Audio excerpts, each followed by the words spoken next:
Nagtatanong sa akin, hindi ba tatay ang langgam? Pinakamakamandag na na Hayop. na pagka raw nakakagat, Ano nangyari? walang tawa, di ba? Yung iba may tawak eh. Apo. Nakukuwang kaagad. Ay yung iba pag nakagat ka ng aso, Papatawak agad. pupunta ka sa manggaga, nagagamot. Nagagamot. Yung langgam pala. Yun. Yung langgam pala, yun ang pinakamakamandag.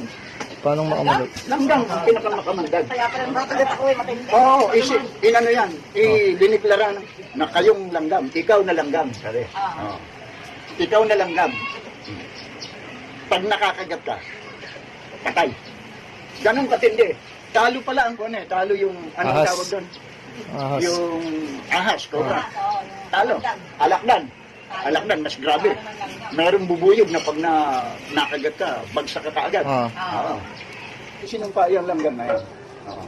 Na iyan, pag nakakagat, patay agad. At kaya sabi ng Panginoon sa langgam, ikaw ay kang langgam ka. Ang katangian mo, pag nakakagat ka, patay agad. Binipula yung langgam. Binilang Ano po, Panginoon?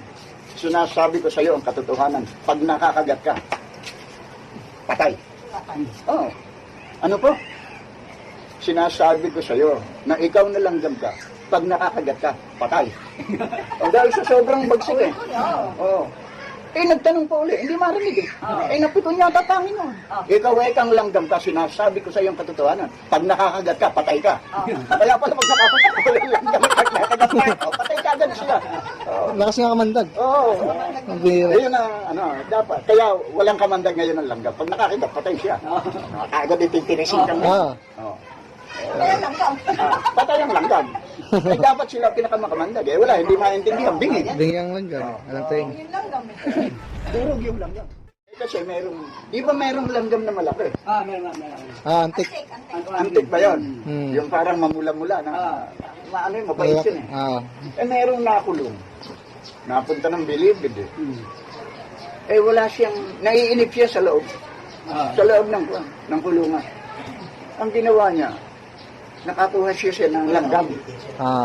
Magandang langgam yung malaki. Ang ginawa niya, tinuruan niya magsayaw. Tararararan, tan. Sayaw ang langgam umiikot na ganyan Yun mo, 20 taon niyang tinuruan niyo. Hanggang sa ma-perfect. Na pagka kinakatok-katok ng lamesa, sayaw ng sayaw yung langgam. Daming humahanga mga kakosan niya. Pero sa pagkakakitaan mo yan, pag lumabas ka rito sa kulungan, pwede mong ipalabas sa karnabal yan. Kita nga naman nilagay niya sa kahan ng posporo. Alagang-alaga niya. Ngayon, dahil pinalabas na siya Nakalaya na. Nalaya na ito na lang ang langgam na ito pag-asa ko. Pinangaralan siya, huwag ka nang babalik dito. Umayos ka na sa lahat. Bagong buhay ka na. Magbagong buhay ka na. Ngayon, ang ginawa, talagang maya-maya, titignan niya yung langgam, titig-titigin niya, sumasayaw talaga. Kumain siya sa restaurant.